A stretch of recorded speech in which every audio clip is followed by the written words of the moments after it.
Hello friends, आज की ताज़ा खबरों में आप सभी का स्वागत है। झारखंड की तमाम छोटी बड़ी खबर इस वीडियो में देखने को मिलेगी। सबसे पहले बड़ी खबर, मुख्यमंत्री के आदेश पर झारखंड में लागू हुआ यूनिवर्सल पेंशन योजना, सभी जरूरतमंदों को मिलेगा पेंशन। एक बड़ी खबर की मुख्यमंत्री हेमंत सोरेन के निर्देश के बाद राज्य में यूनिवर्सल पेंशन योजना लागू कर दी गई है। सामाजिक सुरक्षा योजना के तहत संचालित पेंशन योजना को सरल बनाया गया है। APL और BPL कार्ड की वैधता समाप्त कर दी गई है। योजना की खास बात यह है कि अब 60 वर्ष से अधिक आयु के सभी वृद्ध जनों को पेंशन योजना का लाभ दिया जाएगा। सरकार ने गरीब, निःशक्त और निराश्रित, जिनमें विधवा, एकल और परित्याग महिलाएं भी यूनिवर्सल पेंशन योजना स्कीम से लाभान्वित हो सकते हैं। इन सभी को 1000 रुपये हर महीने की 5 तारीख तक उनके खाते में भेज दिए जाएंगे। सरकार ने इस स्कीम के लिए 100 करोड़ रुपए का प्रावधान किया है और इसके तहत 18 साल से अधिक आयु की महिला जिनके पति की मृत्यु हो गई है वे भी पेंशन के पात्र होंगे। इसी के साथ ही अगली बड़ी खबर, मौसम विभाग से रात को बढ़ेगी ठंड। झारखंड में रात की ठंड में अगले 3 दिनों में और बढ़ोतरी होने की संभावना है। राजधानी रांची समेत राज्य भर में 19 नवंबर से मौसम में बदलाव के संकेत मिल रहे हैं। मौसम विभाग के अनुसार राज्य के दक्षिण और पश्चिम भागों में कहीं कहीं पर हल्की बारिश हो सकती है। 20 और 21 नवंबर को राज्य में कहीं कहीं हल्के से लेकर मध्यम दर्जे की बारिश हो सकती है। राज्य में रात के तापमान में लगातार गिरावट जारी है। अगले 3-4 दिनों में इसके 3 डिग्री सेल्सियस और गिरावट हो सकती है। बारिश के बाद तापमान में गिरावट की वजह से धुंध की स्थिति बन रही है। मौसम की ऐसी स्थिति आगे भी बने रहने की संभावना है। शाम ढलते ही तापमान में गिरावट दर्ज की जा रही है। इसी के साथ ही अगली बड़ी खबर, झारखंड में JREDA लगाएगा 4 लाख आत्मनिर्भर सौर वाटर पंप। महिलाओं के लिए सौर ऊर्जा पंप ऊर्जा, जल और कृषि को उन्नत करने की दिशा में कदम विषय को लेकर मंगलवार को झारखंड राज्य नवीनीकरण ऊर्जा विभाग ने स्विच ऑन फाउंडेशन के साथ मिलकर उच्च स्तरीय बैठक किया है। प्रधानमंत्री कुसुम योजना के तहत भारत सरकार ने 2019 में लक्ष्य निर्धारित किया है कि देश भर में 20 लाख आत्मनिर्भर सौर ऊर्जा पंप स्थापित किए जाएंगे। भारत सरकार की योजना है कि खेती में सौर ऊर्जा के प्रयोग से जहां किसानों को लाभ मिलेगा, वहीं सरकार द्वारा ऊर्जा पर दी जा रही सब्सिडी में भी कमी आएगी। JRED ने एक कदम आगे बढ़ाकर महिलाओं को खेती में सौर ऊर्जा पंप देने का निश्चय किया है। इसी के साथ ही अगली बड़ी खबर, दिन भर की भागम भाग के बाद अभ्यर्थियों ने JPSC भवन के सामने किया प्रदर्शन। इधर JPSC की 7वीं से लेकर 10वीं तक की PT परीक्षा में हुई गड़बड़ी को लेकर अभ्यर्थी रांची में अपनी मांगों को लेकर आंदोलन कर रहे हैं। वहीं परीक्षा को रद्द करने की मांग की जा रही है। JPSC अभ्यर्थी JPSC भवन के सामने जमकर नारा लगाए हैं। वहीं JPSC भवन के सामने आंदोलन कर रहे अभ्यर्थियों से मिलने पहुंचे गोड्डा के भाजपा विधायक अमित मंडल ने कहा है कि झारखंड सरकार युवाओं के भविष्य के साथ खिलवाड़ कर रही है। युवाओं को रोजगार नहीं मिल रहा है, इससे युवा परेशान हो चुके हैं। इसी के साथ ही अगली बड़ी खबर, रांची में ITI संस्थान के भवन निर्माण का रास्ता साफ है। इधर रांची में भारतीय सूचना प्रौद्योगिकी संस्थान के भवन निर्माण का रास्ता साफ हो गया है। सांसद संजय सेठ ने कहा है कि जमीन से संबंधित सारी कागजी कार्यवाही पूरी हो चुकी है। अब बहुत ही जल्द भारतीय सूचना प्रौद्योगिकी संस्थान का अपना भवन होगा। इसके साथ ही सूचना प्रौद्योगिकी के क्षेत्र में रुचि रखने वाले विद्यार्थियों के लिए ये महत्वपूर्ण उपलब्धि होगी। साथ ही बता दें, इसमें विद्यार्थियों को कई प्रकार की सुविधाएं भी मिलेगी। इसी के साथ ही अगली बड़ी खबर, स्थानीय और नियोजन नीति के मुद्दे पर की बैठक। इधर स्थानीय और नियोजन नीति मुद्दे को लेकर आदिवासी एवं मूलवासी सामाजिक संगठनों ने मंगलवार को प्रेस क्लब सभागार में बैठक की है। बैठक में कहा गया है कि 15 नवंबर तक सरकार ने स्थानीय और नियोजन नीति पर कोई सकारात्मक पहल नहीं की, इसलिए 20 दिसंबर को राजभवन के समक्ष महाधरना का आयोजन किया जाएगा। इस बात पर भी चर्चा हुआ है कि सरकार का रुख स्थानीयों को हक और अधिकार के पक्ष में नहीं है, बल्कि ये सरकार बाहरियों के हित की रक्षा में ज्यादा ध्यान दे रही है। इसी के साथ ही अगली बड़ी खबर, महानगर कांग्रेस ने बढ़ती महंगाई के खिलाफ चलाया नुक्कड़ सभा। इधर जन जागरण अभियान के तहत बढ़ती महंगाई और बेरोजगारी के विरोध में जनसंपर्क अभियान चलाया गया। इसके पश्चात कार्यकर्ताओं के द्वारा नुक्कड़ सभा का भी आयोजन किया जा रहा है। वक्ताओं ने मोदी मोदी सरकार की गलत नीतियों की जानकारी देते हुए बताया है कि देश में आज़ादी के बाद पहली बार महंगाई का स्तर अपने उच्चतम शिखर पर है। बावजूद पीएम मोदी रोज नए नए वादों और हथकंडों से जनता को दिग्भ्रमित करने का प्रयास कर रही है। इसके साथ ही इधर मनरेगा के अंतर्गत 5 पदों के लिए आज होगी परीक्षा। मनरेगा के अंतर्गत 5 अलग अलग पदों के लिए CTI हेल रांची में परीक्षा का आयोजन किया जाएगा। इसके साथ ही अगली बड़ी खबर, पंचायत चुनाव के पहले घर घर जाएगी सरकार। एक बड़ी खबर की झारखंड में पंचायत चुनाव जनवरी-फरवरी 2022 में होने की संभावना है। इस वर्ष नवंबर-दिसंबर तक राज्य सरकार पंचायत चुनाव के लिए जमीन तैयार करेगी। इसकी तैयारी शुरू कर दी गई है। आपके अधिकार आपकी सरकार आपके द्वार कार्यक्रम के माध्यम से राज्य सरकार सभी जिला, प्रखंड, नगर निकाय समेत 4351 पंचायतों के लोगों के घर घर तक पहुंचेगी। इस दौरान पंचायतों में कैंप लगाकर लोक कल्याणकारी योजनाओं से जरूरतमंद लोगों को लाभान्वित किया जाएगा। माना जा रहा है कि 28 दिसंबर को इस कार्यक्रम के खत्म होने के साथ ही 29 दिसंबर को राज्य सरकार के 2 वर्ष पूरे होने के उपलक्ष्य में आयोजित समारोह के बाद किसी भी दिन पंचायत चुनाव की घोषणा की जा सकती है। इसके साथ इधर जेटीयू में 10 रुपये में एमटेक कर सकेंगी राज्य की छात्राएं। इधर राज्य की छात्राएं महज 10 रुपये में एमटेक की पढ़ाई कर सकेंगी। ये सुविधा सभी वर्गों की छात्राओं को उपलब्ध कराया गया है। वहीं अनुसूचित जाति जनजाति वर्ग के छात्र छात्राओं से कोई आवेदन शुल्क नहीं लिया जाएगा। झारखंड प्रौद्योगिकी विश्वविद्यालय ने इस संबंध में मंगलवार को संशोधित फीस से संबंधित अधिसूचना जारी कर दी है। विश्वविद्यालय में इसी सत्र से MTech data science, MTech environmental science और MTech project engineering and management पाठ्यक्रम शुरू हो रहा है। इन सभी पाठ्यक्रमों में नामांकन लिया जाएगा। आवेदन की अंतिम तिथि 20 नवंबर तक है। इसी के साथ ही अगली बड़ी खबर, आज जारी होगी असर की report. Annual state of education report केंद्रीय मंत्री के द्वारा आज जारी किया जाएगा। इसकी तैयारी पूरी कर ली गई है। इसके साथ ही इधर रांची विश्वविद्यालय में प्रोफेसर नियुक्ति की अधिसूचना जारी कर दी गई है। इसके साथ ही इधर T20 मैच को लेकर टिकट की बिक्री। भारत और न्यूजीलैंड के बीच रांची में 19 नवंबर को होने वाली T20 क्रिकेट मैच में अब स्टेडियम की सीट क्षमता के अनुसार दर्शकों की स्टेडियम में एंट्री हो पाएगी। इसके लिए सरकार ने झारखंड राज्य क्रिकेट संघ को अनुमति दे दी है। आपको बता दें, अब ज़्यादा टिकट बिकेगी, इसलिए टिकटों की बिक्री की तिथि बढ़ाए जाने की पूरी संभावना बन गई है। पहले के फैसले के हिसाब से आज भर टिकट बेचनी है, पर अब इसमें और वृद्धि हो सकती है। इसी के साथ ही अगली बड़ी खबर, त्रिस्तरीय पंचायत चुनाव टलना अनुचित।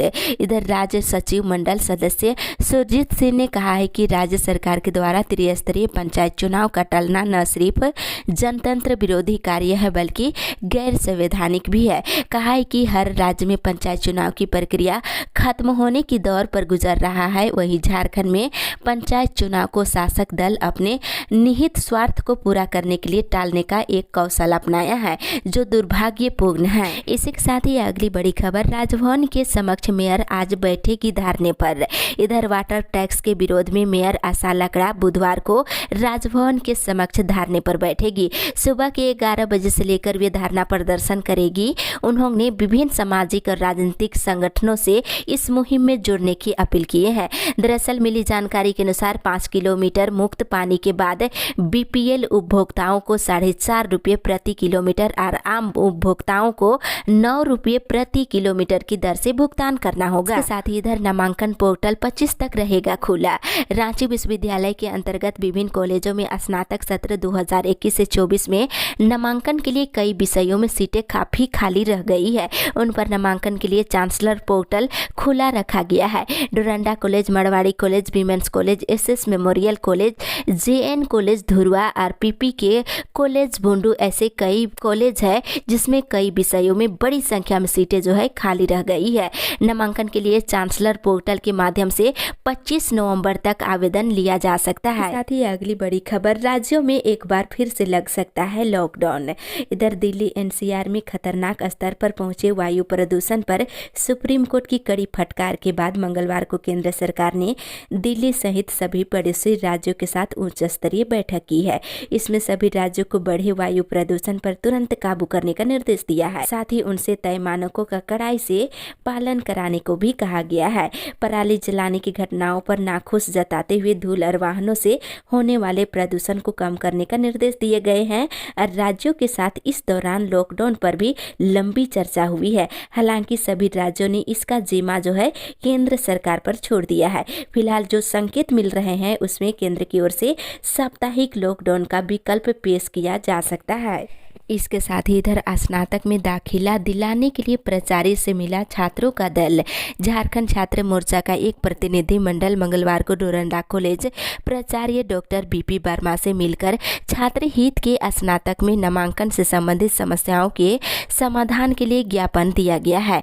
बता दें, संपूरक परीक्षा में पास विद्यार्थियों को नामांकन कराने की मांग की गई है। इसी के साथ ही अगली बड़ी खबर, झारखंड कोरोना अपडेट्स।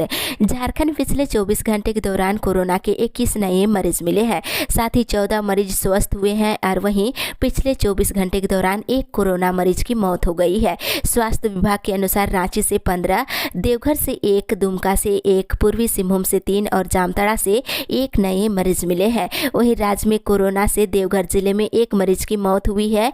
राजधानी रांची में कोरोना के सक्रिय मरीज 91 है। वहीं राज्य की बात करें तो 141 सक्रिय मरीज है, जबकि राज्य में कोरोना के 3,43,747 मरीज अब तक स्वस्थ हुए हैं। और आपको बता दें, अब तक राज्य में 5,138 मरीज की मौत कोरोना से हुई है। इसी के साथ ही अगली बड़ी खबर, मैट्रिक और इंटर की टर्म परीक्षा दिसंबर में होगी शुरू।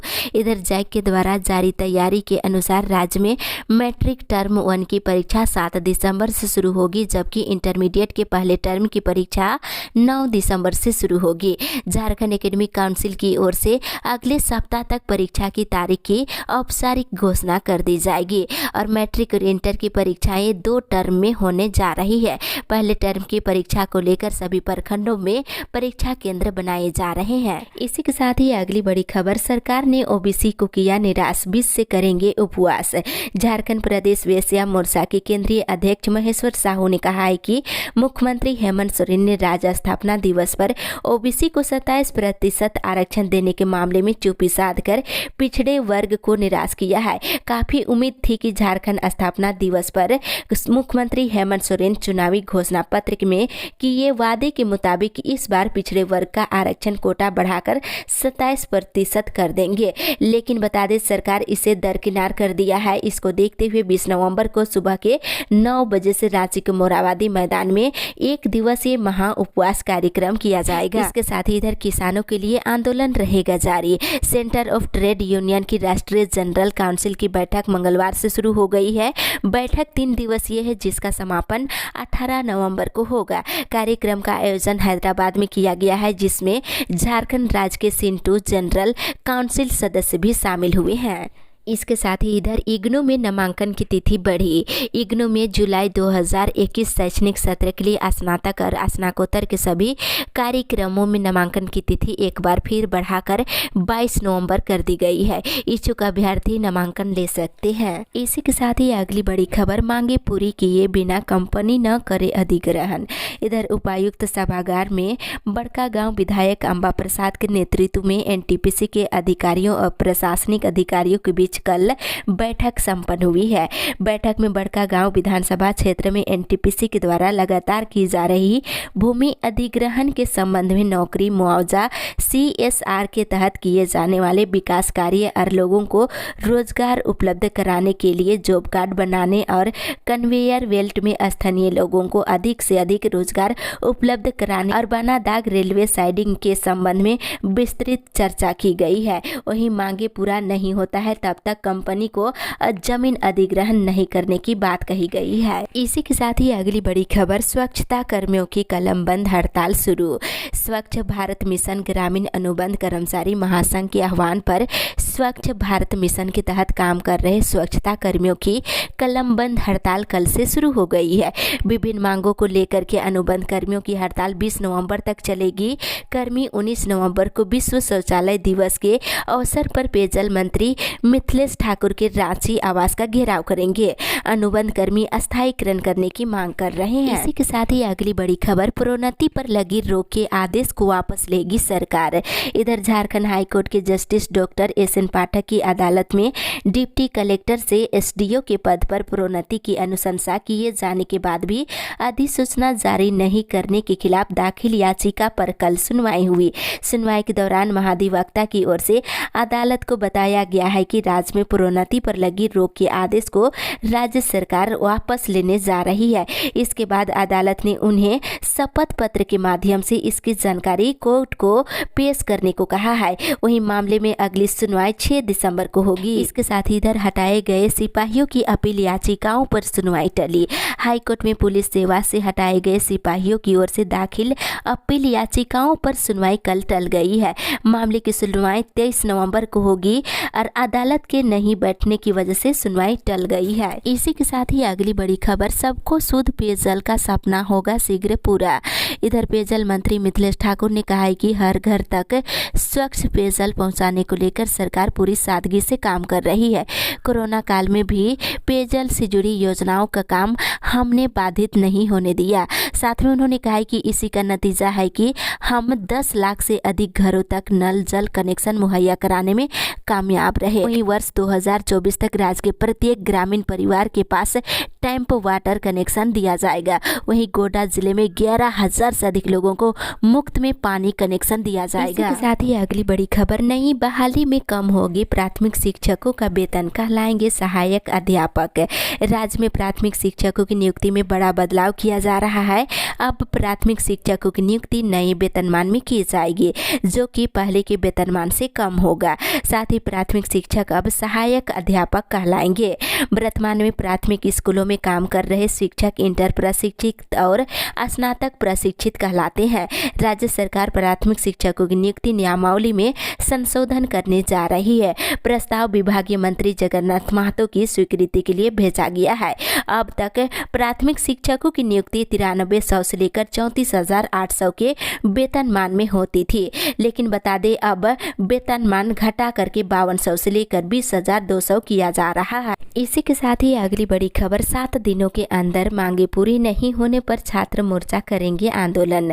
झारखंड छात्र मोर्चा के जिला अध्यक्ष कुमार प्रेमदीप के नेतृत्व में मंगलवार को रामगढ़ महाविद्यालय के प्राचार्य को 8 सूत्री मांग पत्र सौंपा गया है, जिसमें विश्वविद्यालय में स्नातकोत्तर के सभी विषयों की पढ़ाई चालू कराई जाए और विश्वविद्यालय में वाईफाई की पुस्तक सुविधा दुरुस्त की जाए और पुस्तकालय में सभी विषयों के पुस्तक और झारखंड आंदोलनकारियों की जीवनी की पुस्तकें उपलब्ध कराने की मांग की गई है। साथ ही शौचालय और कक्षाओं की नियमित साफ सफाई कराई जाए और सुरक्षा को ध्यान में रखते हुए सुरक्षा कर्मियों की संख्या बढ़ाने की मांग हुई है। इसी के साथ ही अगली बड़ी खबर, झारखंड में जल्द ही 3 से लेकर 5 तक की खुलेगी कक्षाएं। इधर वित्त मंत्री रामेश्वर उरांव ने मंगलवार को कहा है कि कोरोना का असर कम हो गया है। डर था कि छठ के बाद पुनः संक्रमण का ग्राफ बढ़ेगा, लेकिन ऐसा नहीं हुआ। राज्य में कोरोना का असर नहीं दिख रहा है। ऐसे में जल्द ही 3 से लेकर 5 तक की कक्षाएं संचालित की जाएगी। इसके साथ ही इधर प्रदेश भाजपा कार्य समिति की बैठक 23 नवंबर को, झारखंड प्रदेश भाजपा कार्य समिति की बैठक 23 नवंबर को होगी। इससे पहले 22 नवंबर को प्रदेश पदाधिकारियों की बैठक होगी। इसमें कार्य समिति की बैठक को लेकर एजेंडे तैयार किए जाएंगे। साथ ही वही मंत्री ने स्नातक प्रशिक्षित 37 शिक्षकों के बीच बांटे नियुक्ति पत्र। इधर राज्य के मंत्री सत्यानंद भोक्ता झारखंड स्थापना दिवस और बिरसा मुंडा जयंती के मौके पर झारखंड के श्रम नियोजन प्रशिक्षण व कौशल विकास मंत्री सत्यानंद भोक्ता ने मंगलवार को शहर के राज्य संपोषित बालिका उच्च विद्यालय चतरा में आयोजित स्नातक प्रशिक्षित शिक्षक नियुक्ति पत्र वितरण समारोह में कुल 37 स्नातक प्रशिक्षित शिक्षकों को नियुक्ति पत्र सौंपा है। इसी के साथ ही अगली बड़ी खबर, रांची मंडल की 50 ट्रेनों का किराया तय। इधर सामान्य ट्रेनों के परिचालन को लेकर रांची रेल मंडल के अंतर्गत 50 ट्रेनों का किराया निर्धारित कर दिया गया है। ट्रेन संख्या के आगे 0 लगाकर इन ट्रेनों को स्पेशल ट्रेन के रूप में चलाया जा रहा था। अब तक इन ट्रेनों का किराया स्पेशल ट्रेन के तौर पर 30% अधिक लिया जा रहा था, लेकिन बता दें सामान्य ट्रेनों के परिचालन शुरू होने के साथ ही यात्रियों को अब अधिक किराया नहीं देना होगा। आपके अधिकार आपकी सरकार आपके द्वार कार्यक्रम का शुभारंभ मंगलवार को देवघर प्रखंड के पंचायतों में किया गया है। इस कड़ी में उपायुक्त मंजूनाथ भंजत्री ने कोविड टीकाकरण अभियान में अपनी सहभागिता सुनिश्चित करने का आग्रह किए हैं। पीडीएस डीलरों को निर्देश दिया गया है कि जो भी लाभुक राशन लेने आएंगे उन्हें कोविड टीका लगाने के लिए प्रेरित करने का निर्देश दिए हैं। साथ ही इधर मानदेय की मांग को लेकर धरने पर बैठी पोषण सखी। झारखंड प्रदेश आंगनबाड़ी कर्मचारी पोषण सखी संघ के बैनर तले प्रखंड कार्यालय मसलिया के प्रांगण में मंगलवार को पोषण सखी ने मांग को लेकर धरने दिए हैं। प्रखंड अध्यक्ष सुनैया पांडे की अगुवाई में मार्च 2021 से लेकर अक्टूबर तक का मानदेय नहीं मिलने और प्रखंड बाल विकास परियोजना पदाधिकारी के द्वारा काम नहीं कराने का आरोप लगाकर सीडीपीओ के खिलाफ जमकर नारेबाजी की गई है।